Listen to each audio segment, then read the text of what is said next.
अज्ञानतिमिरान्धस्य ज्ञानाञ्जनशलाकया चक्षुरुन्मीलितं येन तस्मै श्रीगुरवे नमः।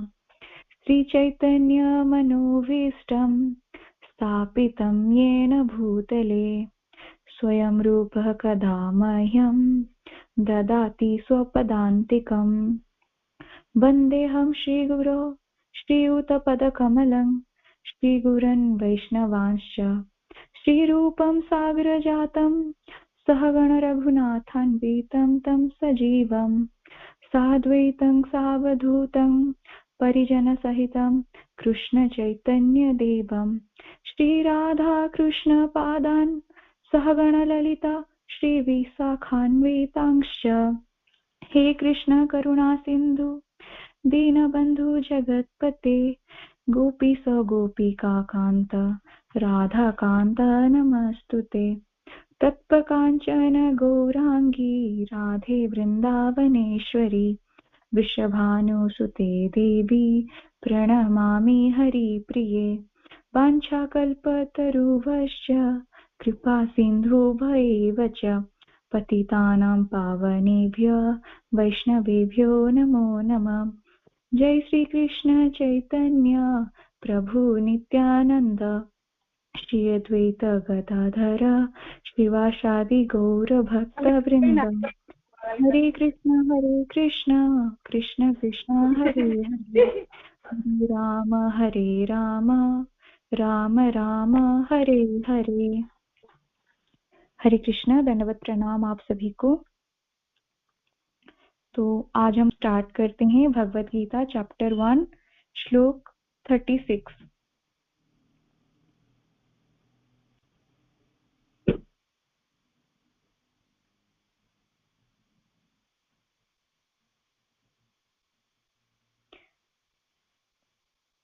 पापमेवाश्रयेदस्मान् हत्वा तायेन ततायेन तस्मान्नहारा वयं हन्तुं धातराष्ट्रांश्च बान्धवान् स्वजनं हि कथं हत्वा सुखिनः श्याम माधवः। पापमेवाश्रयेदस्मान् हत्वा ततायेन तस्मान्नहारा वयं हन्तुं धार्तराष्ट्रांश्च बान्धवान् स्वजनं हि कथं हत्वा सुखिनः श्याम माधव। एक बार फिर रिपीट करेंगे। पापमेवाश्रयेदस्मान् हत्वा तायेन ततायेन तस्मान्नर्हा वयं हन्तुं धार्तराष्ट्रांश्च बान्धवान् स्वजनं हि कथं हत्वा सुखिनः श्याम माधव। हरे कृष्णा, आप में से अगर कोई रिपीट करेंगे प्लीज।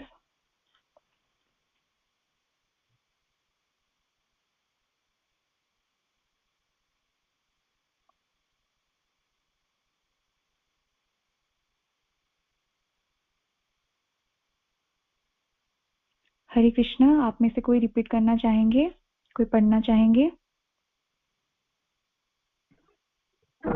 हरे कृष्ण माता जी, दंडवत प्रणाम। हरे कृष्ण माता जी, दंडवत प्रणाम।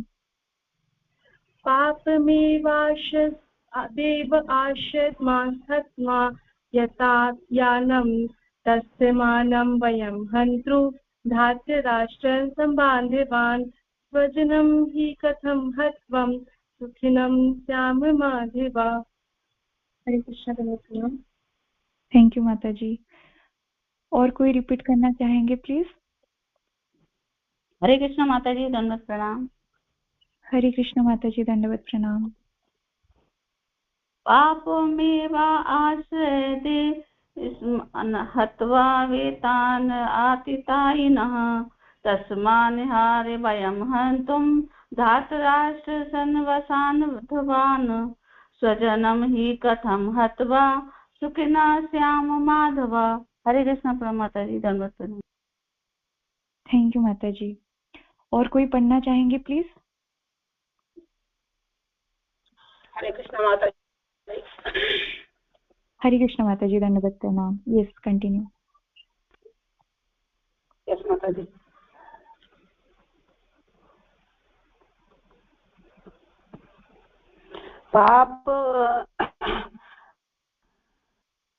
पापम् एवम् अस्र एत हस्मान् हत्वा एतानि आततायिनं तस्मात् न अहं वयं हन्तुं धृतराष्ट्र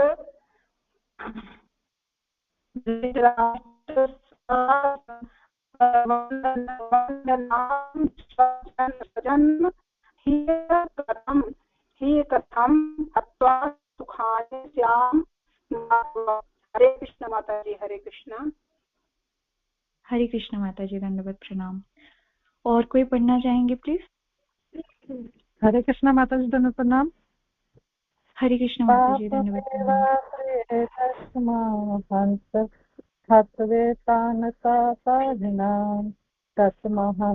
वयं हन्तु धृतराष्ट्रं बान्धवान् स्वजनं हि कथं हत्वा सुखिनः स्वयं माधव।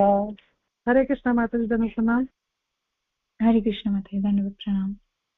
और कोई रिपीट करना चाहेंगे प्लीज?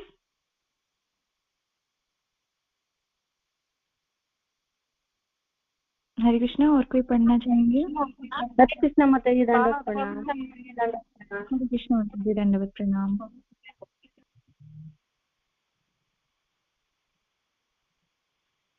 हाँ जी माता जी।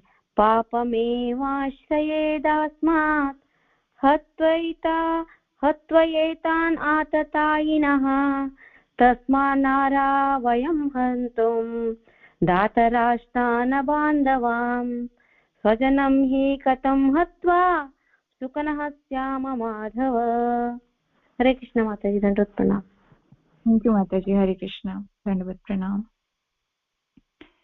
पापमेवाश्रयेदस्मान् हत्वैताततायिना तस्मान्नरा वयं हन्तुं धार्तराष्ट्रांश्च बान्धवान् स्वजनं हि कथं हत्वा सुखिनः श्याम माधव। तो इसका अर्थ क्या है?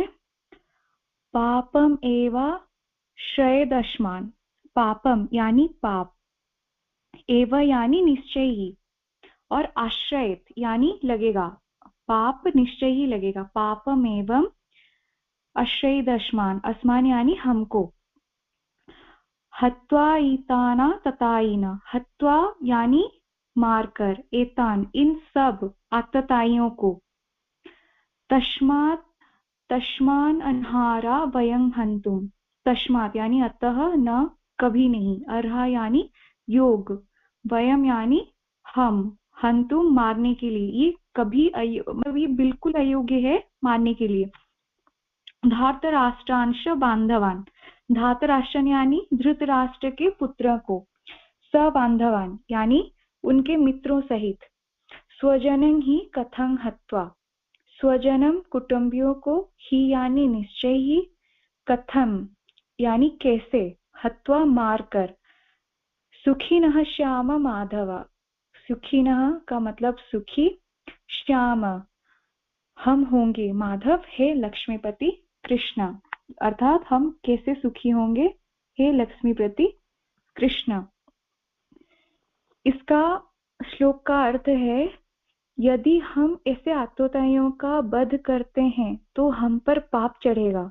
ये अर्जुन कृष्ण भगवान को कहते हैं, यदि हम ऐसे आतताइयों का वध करते हैं तो हम पर पाप चढ़ेगा, अतः ये उचित नहीं होगा कि हम धृतराष्ट्र के पुत्र तथा उनके मित्रों का वध करें। हे लक्ष्मीपति कृष्ण, इससे हमें क्या लाभ होगा, और अपने ही कुटुंबियों को मारकर हम किस प्रकार सुखी हो सकते हैं। तात्पर्य जो है यहाँ हम इसके बारे में ये पढ़ते हैं। वैदिक आदेश अनुसार आतताई 6 प्रकार के होते हैं, जैसे कि पहला जो विष देने वाला, दूसरा घर में अग्नि लगाने वाला, तीसरा घातक हथियार से आक्रमण करने वाला, चौथा धन लूटने वाला, 5वां दूसरे की भूमि हड़पने वाला, और 6ठा पराई स्त्री का अपहरण करने वाला। ऐसे आतताइयों का तुरंत वध करना चाहिए, क्योंकि इनके वध से कोई पाप नहीं लगता। आतताइयों का इस तरह वध करना किसी सामान्य व्यक्ति को शोभा दे सकता है, किंतु अर्जुन कोई सामान्य व्यक्ति नहीं है, वो स्वभाव से साधु हैं, अतः वो उनके साथ साधुवत व्यवहार करना चाहते थे, किंतु इस प्रकार का व्यवहार क्षत्रिय के लिए उपयुक्त नहीं है। यद्यपि राज्य के प्रशासन के लिए उत्तरदायी व्यक्ति को साधु प्रकृति का होना चाहिए, किंतु उसे कायर कभी नहीं होना चाहिए। उदाहरण अर्थात भगवान राम इतने साधु थे कि आज भी लोग राम राज्य में रहना चाहते हैं, किंतु उन्होंने कभी कायरता प्रदर्शित नहीं की। रावण आतताई था क्योंकि वो राम की पत्नी सीता का अपहरण करके ले गया था, किंतु राम ने उसे ऐसा पाठ पढ़ाया जो विश्व इतिहास में बेजोड़ है। अर्जुन के प्रसंग में विशिष्ट प्रकार की आतताइयों से भेंट होती हैं। ये हैं उनके निजी पितामह, आचार्य, मित्र, पुत्र, पौत्र इत्यादि। इसलिए अर्जुन ने विचार किया कि उनके प्रति वो सामान्य आतताइयों जैसा कटु व्यवहार ना करे। इसके अतिरिक्त साधु पुरुषों को तो क्षमा करने की सलाह दी जाती है। साधु पुरुषों के लिए ऐसे आदेश किसी राजनीतिक आपातकाल से अधिक महत्व रखते हैं। इसलिए अर्जुन ने विचार किया कि राजनीतिक कारणों से स्वजनों का वध करने की अपेक्षा धर्म तथा सदाचार की दृष्टि से उन्हें क्षमा कर देना ही श्रेयस्कर होगा। अतः क्षणिक शारीरिक सुख के लिए इस तरह वध करना लाभप्रद नहीं होगा। अंततः जब सारा राज्य तथा उससे प्राप्त सुख स्थायी नहीं है, तो फिर अपने स्वजनों को मारकर वो अपनी ही शाश्वत मुक्ति को संकट में क्यों डाले। अर्जुन द्वारा कृष्ण को माधव अथवा लक्ष्मीपति के रूप में संबोधित करना भी सार्थक है। वो लक्ष्मीपति कृष्ण को ये बताना चाह रहा था कि वे उसे ऐसा काम कराने के लिए प्रेरित ना करें जिससे अनिष्ट हो, किंतु कृष्ण कभी भी किसी का अनिष्ट नहीं चाहते, कभी भी नहीं, भक्त का तो कभी भी नहीं। तो अर्जुन अभी ऐसे सोचने लग गया था कि भगवान कृष्ण ये क्या कर रहे हैं, मुझे क्यों प्रेरित कर रहे हैं युद्ध करने के लिए, क्यों बता रहे हैं कि अपने ही निजी संबंधियों को मारने के लिए। क्या ये उचित है? ये क्या अनिष्ट नहीं है मेरे लिए कि मैं मेरे ही संबंधियों को मार दूं, मेरे ही पितामह का वध कर दूं, मेरे ही गुरु का वध कर दूं, उनके पुत्र पौत्र इत्यादि सबका वध कर दूं? ये तो बिल्कुल अनिष्ट है। और जबकि वो राज्य तथा उससे प्राप्त सुखी भी स्थायी नहीं है, और मारने के बाद अगर वो मिल भी गई, राज्य सुख अगर मिल भी तो भी तो वो स्थायी नहीं है, तो उसको प्राप्त करने के बाद भी उनको क्या लाभ होगा? कुछ भी नहीं। तो ये सोच के वो बिल्कुल चिंतित हो गए थे कि भगवान कृष्ण ऐसा क्यों प्रेरित कर रहे हैं कि तुम उन आतताइयों का वध कर दो। ऐसे देखा जाए तो धर्म की दृष्टि से अर्जुन जो विचार कर रहे थे वो बिल्कुल गलत है। वो ऐसा सोच रहे थे कि हम राजनीतिक तौर पर ये विचार नहीं करके कि इनको आतताई हैं और हमको ये मार देना चाहिए, तो अर्जुन बिल्कुल नहीं सोच रहे थे कि हमको इस प्रसंग को राजनीतिक तौर से ही सुलझाना चाहिए। वो ऐसा सोच रहे थे कि इसको हम राजनीतिक तौर पे नहीं सुलझा के अगर हम धर्म स्तर पर, धर्म दृष्टि से अगर हम इसको सुलझाएं तो हो सकता है कि वो सारा ही हो जाए और हम इनको क्षमा कर देना ही उचित है। लेकिन ये तो बिल्कुल गलत है। आतताइयों को माफ करना बिल्कुल गलत है। जैसे कि अगर हम वैदिक आदेश अनुसार जो जितने भी लिखा गया है 6 प्रकार के आतताई होते हैं, जैसे विष देने वाला, घर में आग लगाने वाला, घातक हथियार से आक्रमण करने वाला, धन लूटने वाला, भूमि हड़पने वाला, जो दूसरे की भूमि हड़प लेते हैं, पराई स्त्री को अपहरण करते हैं, और ऐसे ही आतताइयों में से उनके निजी संबंधियों भी आते थे अर्जुन के। तो ये बिल्कुल सही है कि उनका वध कर दिया जाए, लेकिन अर्जुन के दिमाग में बस यही बैठा था कि आगे वो सुख, मतलब सिर्फ शारीरिक सुख के वजह से वो ये बिल्कुल निश्चित नहीं कर पा रहे थे कि वो इनको हत्या करे, इन सबकी हत्या करे। लेकिन अगर हम ऐसे भी देखें तो हमारे ये में भी ऐसे बहुत सारे होते हैं, जैसे कि साधु जो व्यक्ति होता है ना, वो स्वभाव से शांत और नम्र और धीर, क्षमा प्रवृत्ति का होता है। तो बाकी सारे जो होते हैं वो ज्यादा सोचते हैं कि नहीं, हम साधु व्यक्ति का अगर कुछ भी कर दें या अगर कुछ ना दें और अगर छेड़ते भी रहें तो वो कुछ नहीं करेगा, क्योंकि साधु व्यक्ति का हमेशा वो एक रह गया कि हाँ वो कुछ भी नहीं बोल सकता और वो क्षमा प्रवृत्ति का होता है। तो ज्यादातर लोग क्या करते हैं, साधु व्यक्ति को ही छेड़ते हैं। वो सोचते हैं कि हाँ, इसका अगर मैं जमीन भी ले गया या उसको ये चीज नहीं दिया तो वो कुछ नहीं बोलेगा।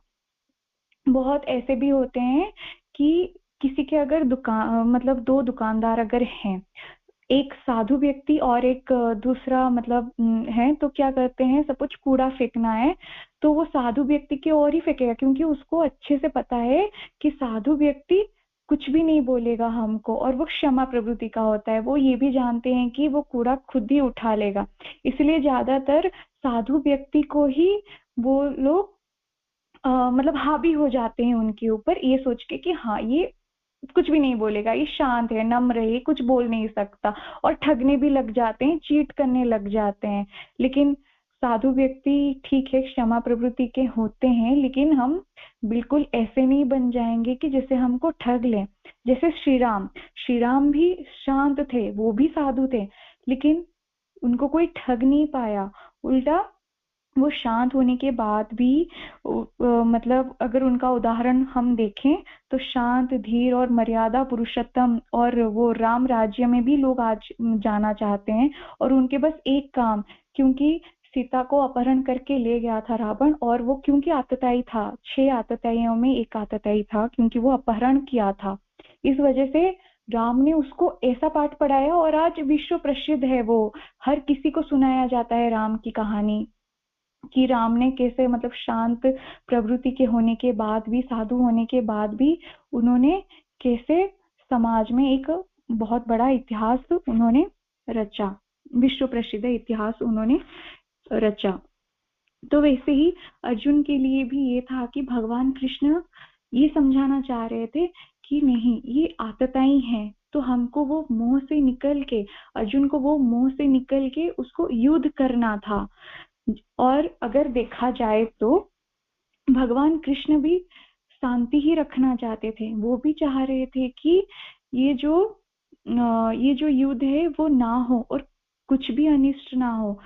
लेकिन फिर भी ऐसा हुआ क्योंकि उन्होंने शांति प्रस्ताव को मतलब ग्रहण नहीं किया था। जब श्री कृष्ण गए थे शांति प्रस्ताव लेकर ताकि युद्ध ना हो, और सिर्फ 5 गांव मांगने गए थे पांडवों के लिए, लेकिन धृतराष्ट्र और दुर्योधन तो बिल्कुल मना कर दिया कि नहीं, हम 5 गांव क्या, हम सुई के नोक के बराबर भी कुछ नहीं देने वाले। और इस वजह से ही युद्ध हुआ। अगर देखा जाए तो इनकी ओर से भी धर्म पूर्वक जितनी प्रयास करनी चाहिए उतना वो लोग किए हैं। अगर फिर भी ऐसा हो रहा है तो हमको तब तो आतताइयों का वध करना ही चाहिए। कृष्ण भगवान कभी भी कोई भी भक्त का अनिष्ट नहीं चाहते, कोई भी भक्त का नहीं चाहते। वो हमेशा भक्त को चाहते हैं कि वो जैसे उसका अच्छा हो। लेकिन हम लोग हमेशा सोच लेते हैं कि नहीं, भगवान ऐसा क्यों करा रहे हैं हमारे साथ, ऐसा ही क्यों हो रहा है, और मेरे ही जीवन में ऐसी समस्याएं क्यों आ रही है, भगवान है ही नहीं। तो हम लोग ऐसा सोचने लग जाते हैं, लेकिन वास्तव में ऐसा नहीं है। भगवान अपने भक्तों का कभी भी कुछ भी बुरा नहीं चाहते हैं, क्योंकि हम शुद्ध भक्त हैं, हम वैष्णव हैं, हम शुद्ध भक्त हैं। और वैष्णव के ऊपर कृष्ण भगवान की, गुरुओं की हमेशा कृपा बनी रहती है। कृष्ण भगवान कभी अनिष्ट नहीं करते हैं। जैसे अर्जुन, वो शुद्ध भक्ति की ही अधिकारी था, इस वजह से भगवान उसके सखा तो थे ही, लेकिन लास्ट में उसके सारथी भी बने और उसको ज्ञान भी दिए, क्योंकि वो अज्ञान के अंधकार में फंसा हुआ था। वो उसको आत्मा की साक्षात्कार नहीं हुई थी, इसी वजह से ही उसको मोह था। तो भगवान चाह रहे थे कि इसको जैसे आत्मा की साक्षात्कार हो और वो कोई भी प्रकार की मोह ना रखे, अपना कर्तव्य पालन करे। भगवान इस वजह से अर्जुन को वो ज्ञान भी दिए, सारथी होने के बाद भी, सखा और सारथी होने के बाद भी गुरु के रूप में उसको ज्ञान भी दिए। भक्ति सच में बहुत मतलब बहुत ही अच्छी चीज है, जिसमें हमको भगवान की भी कृपा मिलती है। एक श्री रामचरितमानस में भी एक दोहा है उत्तरकांड की, उसमें भक्ति के बारे में बोला गया है। भक्ति स्वतंत्र सकल सुख खानी, बिनु सत्संग ना पावहि प्राणी। पुण्य पुंज बिनु मिलहि न संता, सत्संगति संश्रुति कर अंता। यानी कि भक्ति स्वतंत्र है और सब सुखों की खान है, लेकिन भक्ति तभी मिलेगी जब हमको सत्संग मिलेंगे। लेकिन सत्संग भी तभी मिलेगी जब हमारे संचित पुण्य कर्म होंगे। और अगर एक बार हमको सत्संग मिल गई तो फिर भैया हो गई हमारी, तो फिर सारी समस्याएं दूर हो गई और हम इस भौतिक जगत से भी पार जाने के एक माध्यम आ गई हमारे पास। और हम ये जो दुर्लभ शरीर जो हमको मिली है, मनुष्य शरीर, इससे हम भक्ति करके हम पार जा सकते हैं। तो ऐसा है। बाकी अर्जुन का सिर्फ एक ही ये था कि वो अज्ञान में फंस गया था और ये नहीं समझ पा रहा था कि ये सब आत्माएं हैं और उसको ये अज्ञान, ये सब पूरे अंधकार में ही था कि ये क्या हो रहा है। और शारीरिक सुख के मोह में वो पूरा ही भूल गया था। वो सोच रहा था नहीं, हम अगर वो लोग ही नहीं रहे तो फिर क्या होगा हमारा, वो राज्य सुख क्या होगा, वो क्या चाहिए, क्या होगा हमारे लिए, ये सब बेकार है, ये कुछ नहीं है। और वो सोच रहा था कि भगवान कृष्ण ऐसा क्यों प्रेरित कर रहे हैं, अनिष्ट करवा रहे हैं। लेकिन फिर भगवान कृष्ण उसको बताते हैं, ऐसा बताते हैं जो 2nd चैप्टर के 11वें श्लोक में है। आगे बताते हैं, असोच्यानन वसोचस्त्वं प्रज्ञावादांश्च भाससे, गतासून गतायंश्च नानु सोचन्ति पंडितः।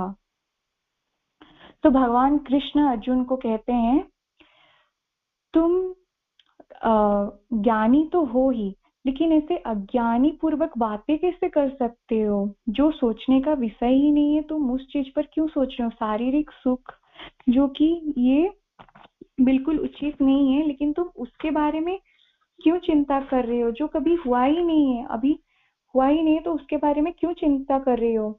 तुम विद्वान की तरह बातें तो करते हो, किंतु तुम ये नहीं जानते कि जो विद्वान होता है, अर्थात जो ये जानता है कि शरीर तथा आत्मा क्या है, वो किसी भी अवस्था में शरीर के लिए, चाहे वो जीवित हो या मृत, शोक नहीं करता।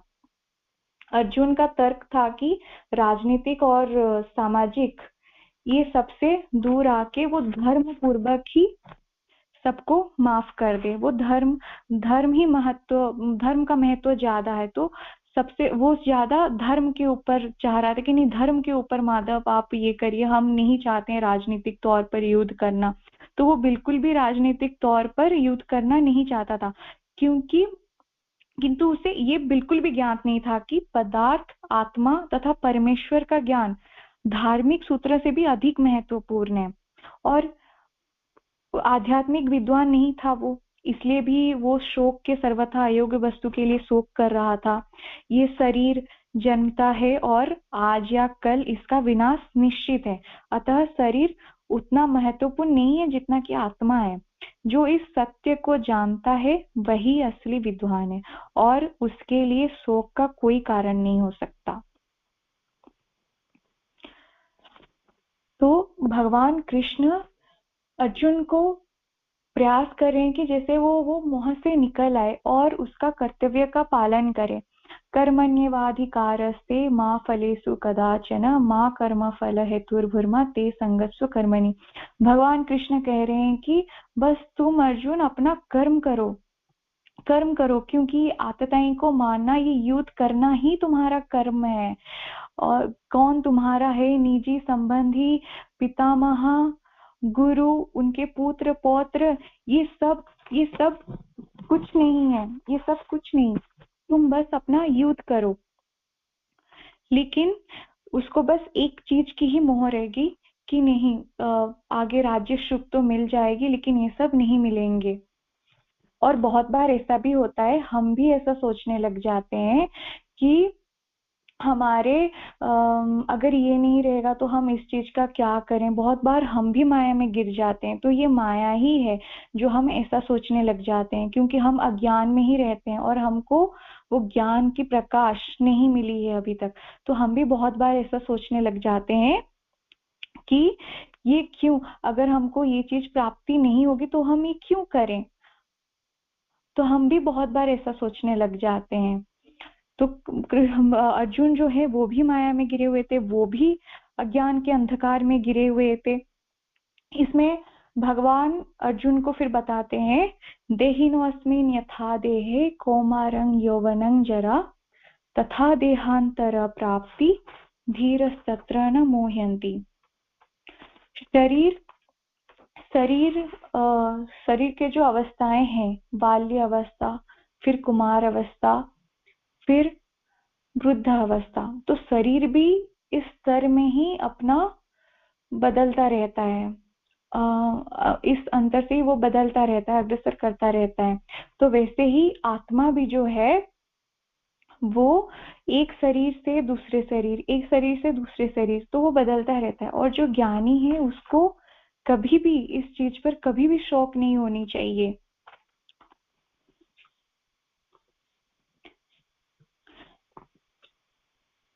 कृष्ण भगवान उसको समझा रहे हैं, तुम्हें बिल्कुल तुम जो खुद कर रहे हो वो बिल्कुल उचित है। भगवान कृष्ण उसके आत्मा को साक्षात्कार कराना चाहते हैं, उसके वो भी सारे जो हैं वो सारे साक्षात्कार कराना चाहते हैं और उसको युद्ध के प्रति अग्रसर करना चाह रहे हैं। किंतु इस प्रकार के व्यवहार जैसे अर्जुन ने कर रहा था, इस प्रकार बिल्कुल भी क्षत्रिय के लिए उपयुक्त नहीं था। अगर फिर भी राज्य में देखा जाए तो प्रशासन के लिए उत्तरदायी व्यक्ति साधु प्रकृति का होना चाहिए, किंतु उसे कभी भी कायर नहीं होना चाहिए। लेकिन अर्जुन कायरता की वजह से पीछे हट रहा था, अपनी कायरता की वजह से वो नहीं चाह रहा था कि युद्ध हो, वो बिल्कुल नहीं चाह रहा था। वो क्षणिक शारीरिक सुख के लिए इस तरह वध को बिल्कुल भी लाभप्रद नहीं मान रहा था। और उसको ये भी लग रहा था कि स्वजन का अगर हम स्वजन को मार दिए तो उससे हमारी शाश्वत मुक्ति कभी भी नहीं हो सकती, ये उल्टा हमारे लिए संकट है। तो इस संकट को आप क्यों बुला रहे हैं माधव, आप क्यों बुला रहे हैं? हे लक्ष्मी प्रति कृष्ण, आप मुझे ऐसा प्रेरित ना करें, आप बिल्कुल प्रेरित ना करें। विशिष्ट प्रकार के अगर देखा जाए तो अर्जुन के जितने भी पितामह, आचार्य, मित्र, पुत्र, पौत्र जितने भी थे, लेकिन उनका वध उचित था, बिल्कुल उचित था।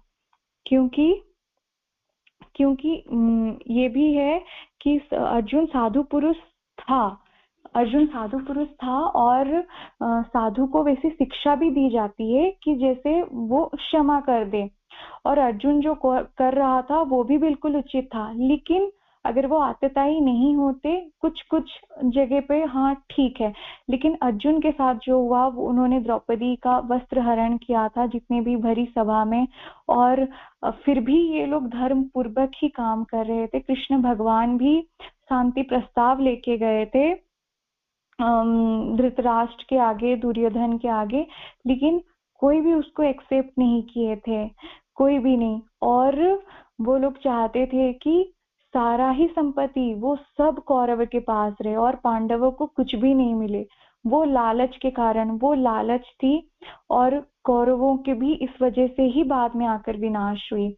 तो हमको कभी भी लालच भी नहीं करना है, कभी भी लालच नहीं करना है।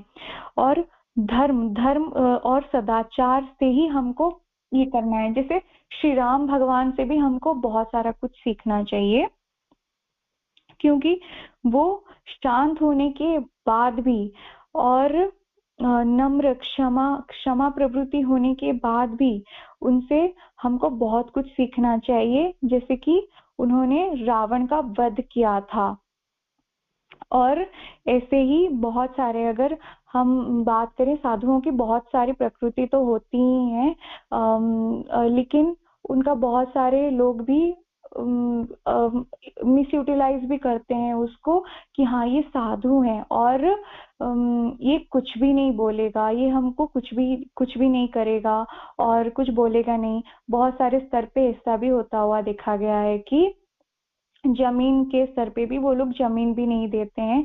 जैसे कि अर्जुन पांडवों के साथ हुआ, तो कौरव क्या सोचने लगे कि हाँ ये साधु हैं, ये कुछ भी नहीं करेंगे और उनका ऐसे भी कोई हक नहीं है पांडवों का, तो वो ऐसे सोचने लग गए थे और पांडवों को कुछ भी जमीन नहीं दिए।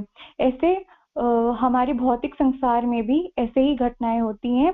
तो क्या होता है कि वो लोग सोचते हैं हाँ ये कुछ भी नहीं बोलेगा, और बहुत सारे केसेस में वो लोग जमीन भी नहीं ले। लेकिन साधु को ऐसा नहीं होना चाहिए कि सामने वाला जो आदमी है वो हमारे ऊपर हावी हो जाए। ऐसा बिल्कुल नहीं, ऐसा बिल्कुल नहीं। हमारे ऊपर जैसे साधु जो बाकी के व्यक्ति हैं वो कभी हावी नहीं होना चाहिए। उनको ऐसा बिल्कुल नहीं लगना चाहिए कि ये साधु है कुछ नहीं बोलेगा। नहीं, हमको ठगना नहीं है किसी से, हमको बिल्कुल नहीं ठगना है। हमको श्री राम भगवान के, श्री राम की तरह बिल्कुल वैसे ही सावधानी से और क्षमा प्रवृत्ति होने के साथ भी हमको चालाकी से ही काम करना पड़ेगा। तो यहाँ पे भगवान बताते हैं क्षत्रिय ये आशा नहीं करते कि वो अपने विपक्षी दल द्वारा युद्ध करने या जुआ खेलने का आमंत्रण दिए जाने पर मना करे। ऐसा नहीं, ऐसी अनिवार्यता में अर्जुन लड़ने से नकार नहीं सकता, क्योंकि उसको दुर्योधन के दल में ललकारा था। इस प्रसंग में अर्जुन ने विचार किया कि हो सकता है कि दूसरे पक्ष इस ललकार में परिमाणों के प्रति अनिभिज्ञ है, किंतु अर्जुन को तो दुष्परिमाण दिखाई पड़ रहे थे, अतः वो इस ललकार को स्वीकार नहीं कर सकता। तो अर्जुन को ऐसे लगने लग गया था कि नहीं, जितने भी भगवान कृष्ण इसको बोल रहे थे कि नहीं तुम ये सारे शोक छोड़ो, ये तुम बस कर्म करो, तुम्हारा अभी युद्ध करना ही परम लक्ष्य है। लेकिन अर्जुन ऐसा बिल्कुल भी नहीं कर रहा था।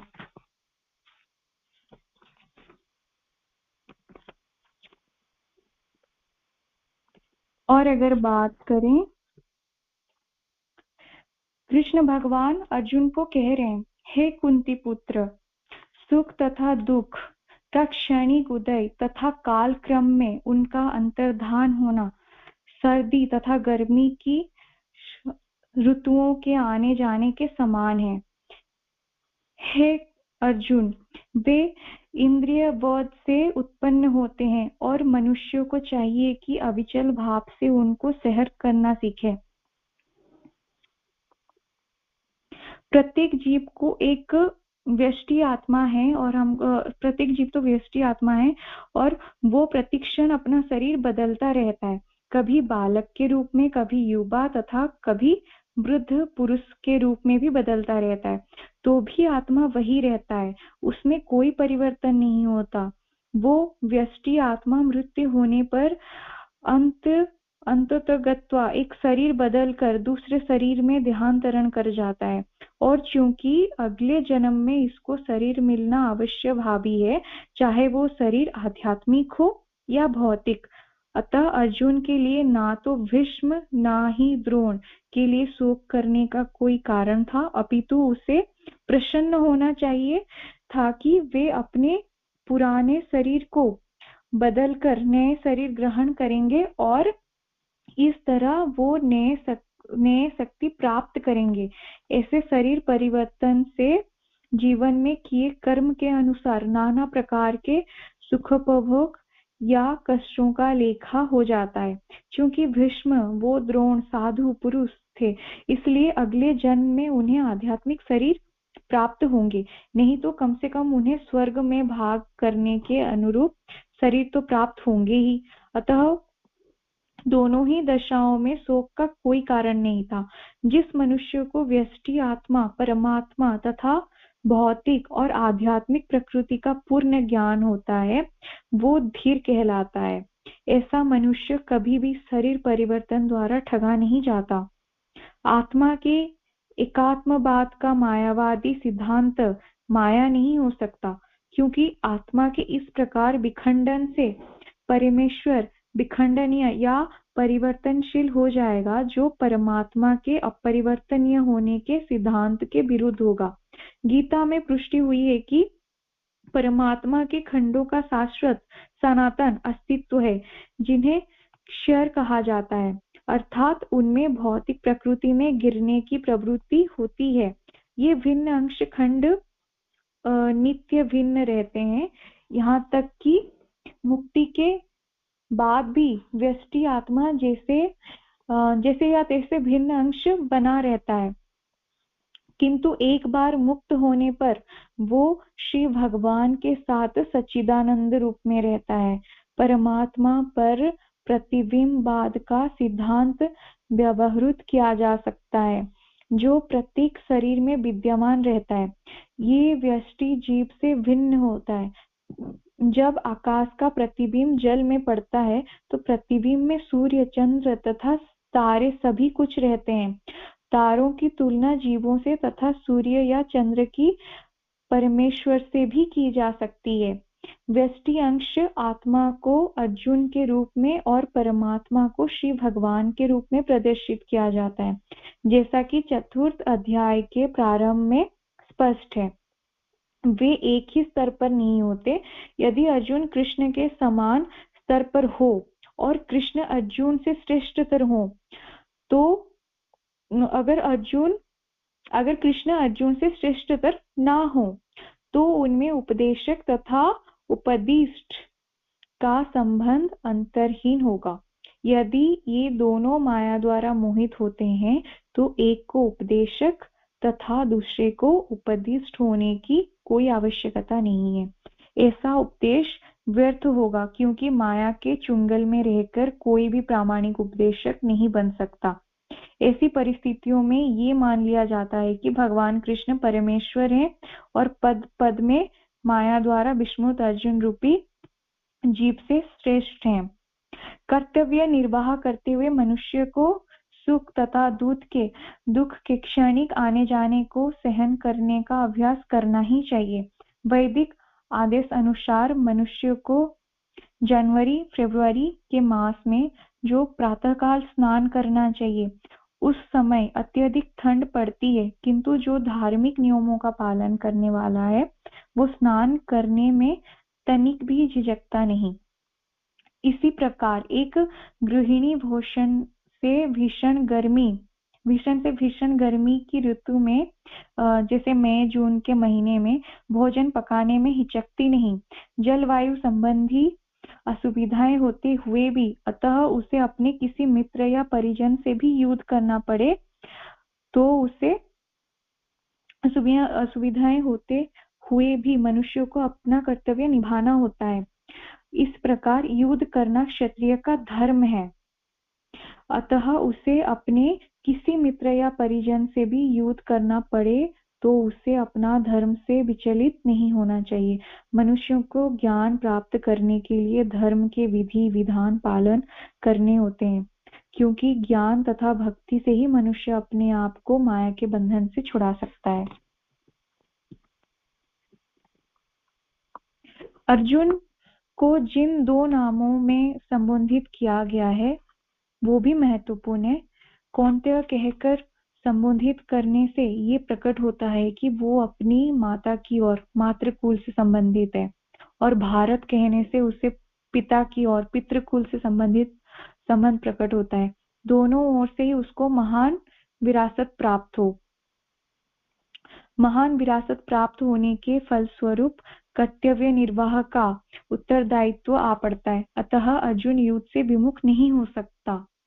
जो व्यक्ति आत्मा साक्षात्कार की उच्च अवस्था प्राप्त करने के लिए दृढ़ प्रतिज्ञ है और सुख तथा दुख के प्रहारों को समभाव से सह सकता है, वो निश्चय ही मुक्ति के योग्य है। वर्णाश्रम धर्म में चौथी अवस्था अर्थात संन्यास आश्रम कष्ट साध्य अवस्था है, किंतु जो अपने जीवन को सचमुच पूर्ण बनाना चाहता है वो समस्त कठिनाइयों के होते हुए भी संन्यास आश्रम अवश्य ग्रहण करता है। ये कठिनाइयां पारिवारिक संबंध विच्छेद करने तथा पति पत्नी और संतान से संबंध तोड़ने के कारण उत्पन्न होती है, किंतु यदि कोई इन कठिनाइयों को सह लेता है तो उसके आत्म साक्षात्कार का पथ निष्कंटक हो जाता है। अतः अर्जुन को क्षत्रिय धर्म निर्वाह में दृढ़ रहने के लिए कहा गया है। भले ही स्वजनों या अन्य प्रिय व्यक्तियों के साथ युद्ध करना कितना ही दुष्कर क्यों ना हो, भगवान चैतन्य ने 24 वर्ष की अवस्था में ही संन्यास ग्रहण कर लिया था। यद्यपि उन पर आश्रित उनकी तरुण पत्नी तथा वृद्धा मां की देखभाल करने वाला अन्य कोई ना था, तो भी उच्चादर्श के लिए उन्होंने संन्यास ग्रहण किया और अपने कर्तव्य पालन में स्थिर बने रहे।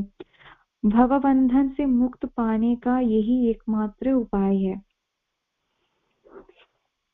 परिवर्तनशील शरीर का कोई स्थायित्व नहीं है। आधुनिक चिकित्सा विज्ञान ने भी ये स्वीकार किया है कि विभिन्न कोशिकाओं की क्रिया प्रतिक्रिया द्वारा शरीर प्रतिक्षण बदलता रहता है। इस तरह शरीर में वृद्धि तथा वृद्धावस्था आती रहती है, किंतु शरीर तथा मन में निरंतर परिवर्तन होने पर भी आत्मा स्थायी रहता है। यही पदार्थ तथा आत्मा का अंतर है। स्वभावतः शरीर नित्य परिवर्तनशील है और आत्मा शाश्वत है। तत्वदर्शियों ने चाहे वे निर्विशेषवादी हो या सगुणवादी हो, इस निष्कर्ष की स्थापना की है। विष्णु पुराण में कहा गया है कि विष्णु तथा उनके धाम स्वयं प्रकाश से प्रकाशित है। ज्योतिषी विष्णु भुर्वाणी विष्णु। सत तथा असत शब्द आत्मा तथा भौतिक पदार्थ के ही द्योतक हैं। सभी तत्वदर्शियों की ये स्थापना है। यहीं से भगवान द्वारा अज्ञान से मोहग्रस्त जीवों को उपदेश देने का शुभारंभ होता है। अज्ञान को हटाने के लिए आराधक और आराध्य के बीच पुनः शाश्वत संबंध स्थापित करना होता है और फिर अंश रूप जीवों तथा श्री भगवान के अंतर को समझना होता है। कोई भी व्यक्ति आत्मा के अध्ययन द्वारा परमेश्वर के स्वभाव को समझ सकता है। आत्मा तथा परमात्मा का अंतर अंश तथा पूर्ण के अंतर के रूप में है। वेदांत सूत्र तथा श्रीमद् भागवत में परमेश्वर का समस्त उद्भवों का मूल माना गया है। ऐसे उद्भवों का अनुभव परा तथा अपरा प्रकृतियों कर्म द्वारा किया जाता है। जीव का संबंध द्वारा प्रकृति से है, जैसे कि 7वें अध्याय से स्पष्ट होगा।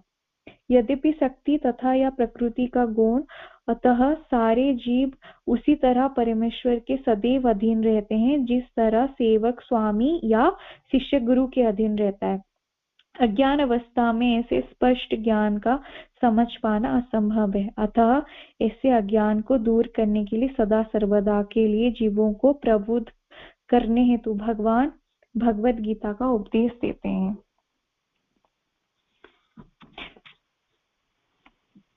इस श्लोक में संपूर्ण शरीर में व्याप्त आत्मा की प्रकृति का अधिक स्पष्ट वर्णन हुआ है। सभी लोग समझते हैं कि जो सारे शरीर में व्याप्य है वो चेतना है। प्रत्येक व्यक्ति को शरीर में किसी अंश या पूरे भाग में सुख दुख का अनुभव होता है, किंतु चेतना की ये व्याप्ति किसी के शरीर तक सीमित रहती है। एक शरीर के सुख तथा दुख का बोध दूसरे शरीर को नहीं हो पाता। फलतः प्रत्येक शरीर में व्यष्टि आत्मा है और इस आत्मा की उपस्थिति का लक्ष्य व्यष्टि चेतना द्वारा परिलक्षित होता है। इस आत्मा को बाल के अग्रभाग के 10,000वें भाग के तुल्य बताया जाता है। यदि बाल के अग्रभाग को 100 भागों में विभाजित किया जाए और फिर इनमें से प्रत्येक भाग को 100 भागों में विभाजित किया जाए तो इस तरह के प्रत्येक भाग को माप आत्मा का परिमाप है।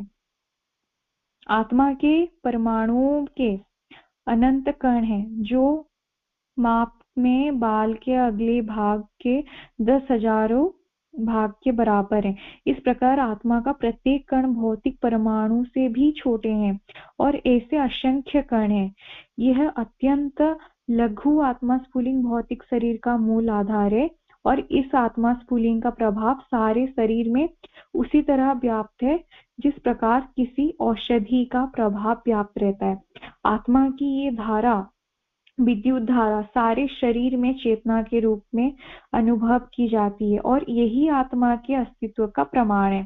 सामान्य से सामान्य व्यक्ति भी समझ सकता है कि ये भौतिक शरीर चेतना रहित होने पर मृतक हो जाता है और शरीर में इस चेतना को किसी भी भौतिक उपचार के वापस नहीं लाया जा सकता। अतः ये चेतना भौतिक संयोग के फलस्वरूप नहीं है अपितु आत्मा के कारण है। आत्मा आकार में अणु तुल्य है जिसे पूर्ण वृद्धि के द्वारा जाना जा सकता है। ये अणु आत्मा 5 प्रकार के प्राणों में तैरे, प्राण, अपान, व्याम, समान तथा उदान। पूर्ण आत्मा के ऐसे अणुकणों की तुलना सूर्य प्रकाश के कणों से की जाती है। इस सूर्य प्रकाश में असंख्य तेजोमय अणु होते हैं। इसी प्रकार परमेश्वर के अंश उनकी किरणों के परमाणु स्फुलिंग हैं और प्रभा या पराशक्ति कहलाते हैं। अतः चाहे कोई वैदिक ज्ञान का अनुगामी हो या आधुनिक विज्ञान का, ये शरीर में आत्मा के अस्तित्व का नकारा नहीं जा सकता। भगवान ने स्वयं भगवद गीता में आत्मा के इस विज्ञान का विशद वर्णन किया है। हरे कृष्ण, दंडवत प्रणाम। कोई अगर क्वेश्चन है तो आप पूछ सकते हैं।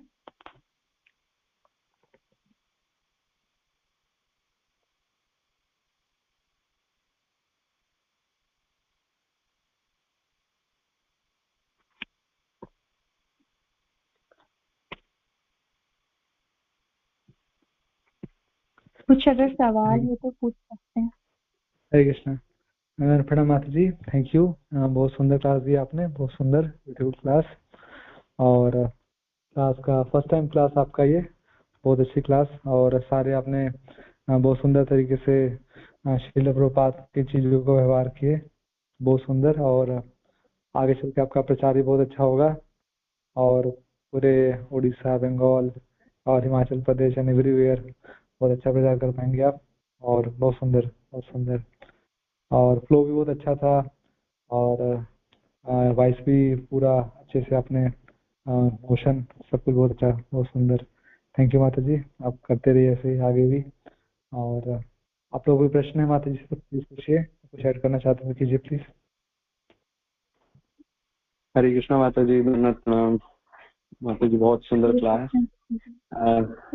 माता जी, मेरे को एक प्रश्न आया जब आपने बोला कि हम सब माया में पड़ जाते हैं और इसी प्रकार से अर्जुन भी माया में पड़ गए, बट अर्जुन के साथ में तो साक्षात भगवान वही थे, तो ऐसा कैसे हो सकता है कि भगवान के साथ में खड़े होने के बाद भी वो माया में पड़ा? तो थोड़ा सा गाइड करिए माता जी, थोड़ा सा लाइट डालिए। हरे कृष्णा। धन्यवाद। अर्जुन माया में फंसा था तभी, क्योंकि वो अज्ञान के अंधकार में ही था, तभी भगवान कृष्ण उसको गीता के ज्ञान के माध्यम से ही उसके सारे अज्ञानता दूर करने की कोशिश कर रहे थे। जैसे अर्जुन को लगा कि अगर हम इनको मार दिए, हमारे जो निजी संबंधी है, अगर मैंने इनका वध कर दिया और मुझे वो राज्य सुख तो मिल जाएंगे, मुझे सब प्राप्त तो हो जाएंगी, लेकिन वो सुख का मैं क्या करूंगा, वो सब मेरे पास आके क्या होगा, वो तो स्थायी नहीं है। तो वो जो अज्ञानता था, तो उसी अज्ञानता ही वही माया है जो कि भगवान कृष्ण का प्रयास था कि वो उसकी अज्ञानता दूर करें। और जो भी ये जो अज्ञानतावश जो भी प्रश्न वो पूछ रहे थे भगवान कृष्ण से अर्जुन, तो भगवान उसको गीता ज्ञान के माध्यम से ही वो सारा चीज दूर करना चाहते थे, उसके सारे सवाल का जवाब देना चाह रहे थे। भगवान कृष्ण तो थे ही अर्जुन के साथ, लेकिन फिर भी उसमें अज्ञानता तो थी ही। तभी तभी ही जो अर्जुन है भगवान कृष्ण से राजनीतिक और धर्म पूर्वक तर्क कर रहे थे अर्जुन, कि धर्म से अगर हम देखें और राजनीतिक अगर नहीं करें, क्योंकि राजनीति में ऐसा होता है कि हाँ ये गलत किया तो उसका तो वध कर देना चाहिए, ये नियम के अकॉर्डिंग हुआ तो इसका तो वध कर देना चाहिए। लेकिन अर्जुन ये देख रहा था कि नहीं, ये तो राजनीति है, लेकिन हम इसको धर्म पूर्वक ही सुलझाएंगे, धर्म पूर्वक ही साधुवत सबसे व्यवहार करके हम सबको क्षमा कर देंगे। तो अर्जुन का तर्क ये था कि हम राजनीति युद्ध बिल्कुल नहीं करेंगे, क्योंकि इसमें हम सब लोगों की ही अनिष्ट है, हमारी अनिष्ट है, और इसमें किसी का कल्याण नहीं होगा। तो अर्जुन को कुछ समय के लिए ऐसा लगने लग गया था कि इसमें किसी का भी कल्याण नहीं है, किसी का भी कल्याण नहीं है, और आप माधव मुझे ये प्रेरित मत करिए आप कि मुझे युद्ध करना है। तो इस वजह से थोड़े टाइम के लिए तो अर्जुन तो माया में आ गए थे, वो मोह था उनको कि बाद में क्या होगा, कि अगर मैं मार दिया और मुझे सारा प्राप्त हो गया लेकिन वो सुख का क्या। तो ये मोह था उनका, ये मोह ही था, जो शारीरिक मोह जो उनको बांध के रखा था। और इस वजह से ही आगे श्लोक में भगवान कृष्ण अर्जुन को कहते हैं कि असोच्यानन वसोचस्तुं प्रज्ञावादांश्च भाससे गतासून गतायंश्च नानु सोचन्ति पंडिता। और इस बात पर ही भगवान कृष्ण अर्जुन को डांटते हैं, थोड़े रूडली वॉइस में कहते हैं कि आप जो चिंता करने की विषय नहीं है कि बाद में क्या होगा, अगर हम इसको ले आए तो क्या होगा, जो चिंता करने की विषय नहीं है, लेकिन अर्जुन तुम उस टॉपिक में चिंता कर रहे हो जो एकदम सोचने की विषय नहीं है, और लेकिन बात तो करते हो एकदम पंडित जैसी। तो ये सब करके ही भगवान कृष्ण ये बताना चाह रहे थे कि तुम पूरे अज्ञानता में फंसे हुए, अज्ञान के अंधकार में हो, और भगवान कृष्ण उसको गीता के माध्यम से वो ज्ञान देना चाहते थे। हरे कृष्ण प्रभु जी, धन्यवाद, प्रणाम। हरे कृष्ण माता जी, धन्यवाद। यस माता जी, समझा। वैसे एक श्लोक आता है उपदेशामृत में, कृष्ण सूर्य समा माया है अंधकार, यहाँ कृष्ण तहाँ नहीं माया रे अधिकार। तो इसलिए मैंने पूछा कि जब कृष्ण है तो वो माया में कैसे पड़ सकता है, तो उसकी कृष्ण की ही लीला है कि उसको इस सिचुएशन में उन्होंने डाला। समझा माता जी? जी, ये कृष्ण की ही माया थी। जी प्रभु जी, ये कृष्ण की ही माया थी जो उन्होंने माया रचा और ऐसा सिचुएशन आके खड़ा कर दिया ताकि अर्जुन को वो उपदेश दे पाए जो भी अज्ञानता के कारण वो निकली है। जी प्रभु जी, Hare Krishna. Thank you so much माता जी। हरे कृष्ण।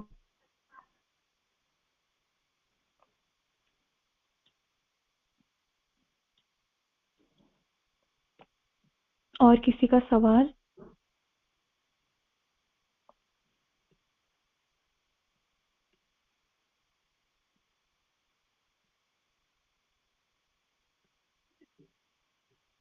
हरे कृष्णा माता जी, दंडवत प्रणाम।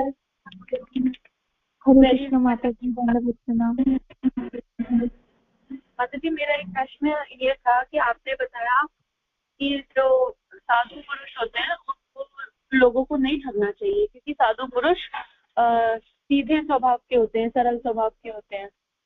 और माता जी, तो फिर इस अगर कोई साधु पुरुष यदि किसी मायावादी के द्वारा ठगा जा रहा हो तो उस समय साधु पुरुष का क्या एक्शन होना चाहिए? उसको पता भी हो कि मुझे ठग रहे हैं ये लोग, वो नहीं जानते कि पाप कर रहे हैं, तो उस समय उन्हें कैसा एक्शन देना चाहिए? जी माता जी, फिर से कंटिन्यू करिए। जी माता जी, फिर से कंटिन्यू करिए। माता जी, मेरा ये प्रश्न था कि जो साधु पुरुष होते हैं, जैसे लोग उनको ठगते हैं, कोई भी मायावादी, ठीक है, जी तो अगर साधु पुरुष को ये पता हो कि मुझे ठगा जा रहा है किसी भौतिकवादी व्यक्ति द्वारा, तो उस जी समय साधु पुरुष का क्या एक्शन होना चाहिए? तब तो उनको, अगर ठगा जा रहे हैं तो ठीक है, तब तो उनको वो स्थान ही छोड़ देना चाहिए, क्योंकि अगर वो आतताइयों में नहीं आते हैं तो वध करना तो यानी तो वो पाप है। अगर आतताइयों में आते हैं तो वैदिक आदेशानुसार उनका वध करना वो बिल्कुल उचित है। अगर वो आतताई में नहीं आते हैं, ठगते हैं, तो फिर हमको वो पता चल गया कि हाँ ये व्यक्ति मुझे ठग रहा है, साधु हैं तभी, तो हमको थोड़ा स्ट्रिक्ट हो जाना चाहिए। जैसे कि श्री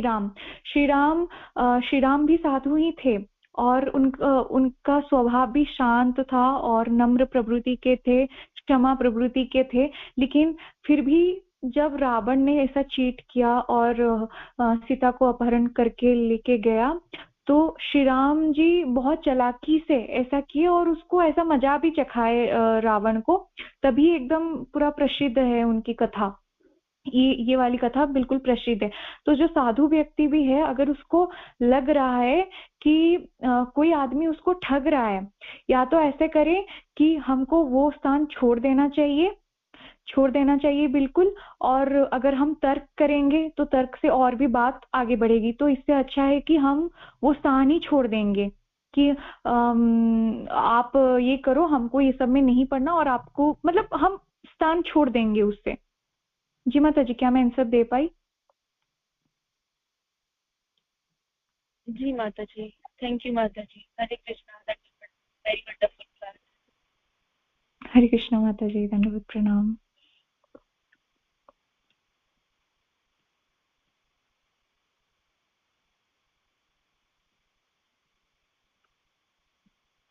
और किसी का सवाल?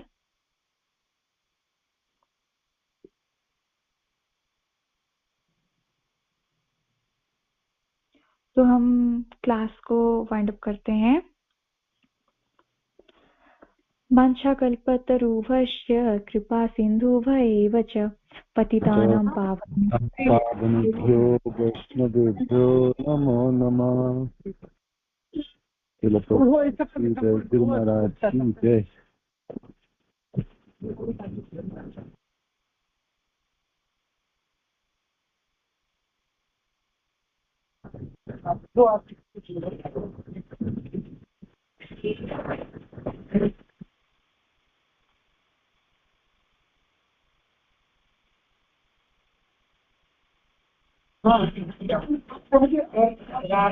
हरे कृष्णा, प्रियंका जी की जय। बहुत सुंदर प्रयास है आपकी, बहुत ही अच्छा रहा क्लास। और प्रभु जी दंडवत प्रणाम। धन्यवाद, बहुत सुंदर, बहुत सुंदर। और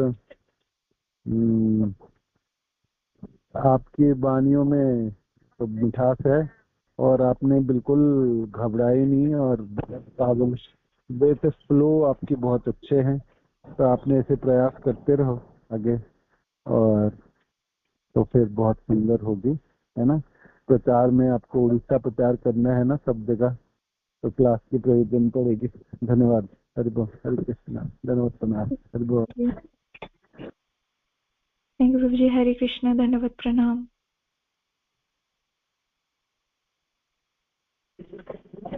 ये सब क्लास समाप्त कर सकते हैं। हरे कृष्णा, धन्यवाद प्रणाम, हरि बोल।